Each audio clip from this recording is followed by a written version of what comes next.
The earth is defiled under the inhabitants thereof, because they have transgressed the laws, changed the ordinances, broken the everlasting covenant. Therefore hath the curse devoured the earth, and they that dwell therein are desolate. When Isaiah made this prophecy, pollution was unheard of. But now we know exactly what he was talking about. There's another prophecy in Daniel which says that in the end days, knowledge would increase. But this will not save man from destruction. As we take stock of our situation on planet Earth, there can be little question that our technology has advanced beyond our moral judgment of how to use it.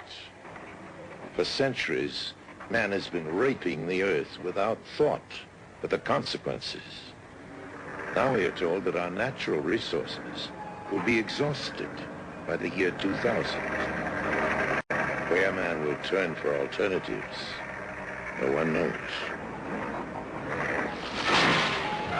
Isaiah said that man would be punished for polluting the earth, and everywhere we look on our beleaguered planet, there's evidence that his prophecy is coming true.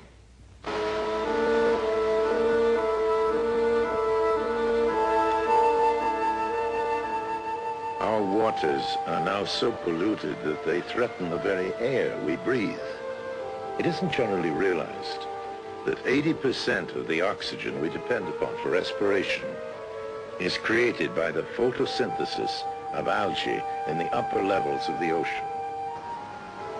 Recent surveys have revealed that the amount of oil residue floating in those upper levels already exceeds the mass of all the algae. We cannot hide the fact that this could mean the end of all life on planet Earth. While oil residue is destroying the algae in our oceans, dozens of other poisons are working their way into our food chain. And now already in our food, especially coming from the sea, we have a lot of poisons. For instance, we have mercury in the fishes. We also have antibiotics in the fish, for instance.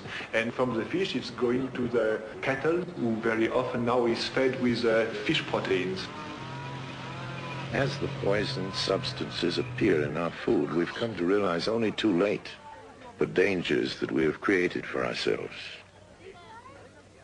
Our generation is the first to have DDT in its liver, lead in its blood, mercury in its brain, asbestos in its lungs, and radioactive elements in its bones. If the average American was submitted to the U.S. Food and Drug Administration for sale as food, he or she would not pass government standards as being fit for human consumption. Perhaps the strangest thing about all this is the way in which man is assisting in the process of his own destruction. It's almost as if we had an unconscious desire to see the biblical prophecies fulfilled. Consider the example of our vanishing ozone layer. It's a rather amazing thing. That ozone layer is the only thing that permits life to have come out from underwater in the course of evolution to exist out in the air. It's the only thing that permits the plants and the animals to live out on the surface of the earth. The reason is that the light of the sun contains short wavelength radiation that is incompatible with life and would kill all life if it were not screened out of the sunlight by that layer of ozone. That layer of ozone is fantastically delicate. If you were to bring it to what chemists call standard conditions, that is 0 degrees centigrade and 1 atmosphere pressure, that whole layer would be 3 millimeters thick, so something like 1/8 of an inch thick. And yet that's all that lies between us and not being able to go on living at the surface of the earth. The prophecies of the end times speak of plagues and skin sores that correspond very closely with this condition.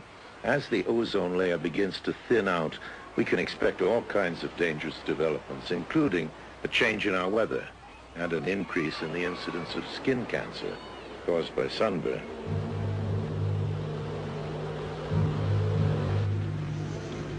The killer bees of Brazil are an even more dramatic example of the ecological backlash that has come from man's arrogant disregard for nature. In 1956, it was decided to develop a new strain of bees in Brazil that would give an increased yield of honey. The motive, economic profit. The instrument, genetic science. For this purpose, the passive Brazilian honeybee was cross-fertilized with the aggressive and often vicious African bee. Experiments went on for some time until one day, in 1957, when 26 African queen bees escaped from captivity. Since then, the African bees have been breeding so rapidly that they've become a menace all over Central and South America. The sting of the Africanized bees is twice as toxic as that of the normal domestic variety. And migrating in great swarms, these bees attack and kill anything in their path. As the bees spread north toward the United States, authorities are wrestling with the problem of how to stop them.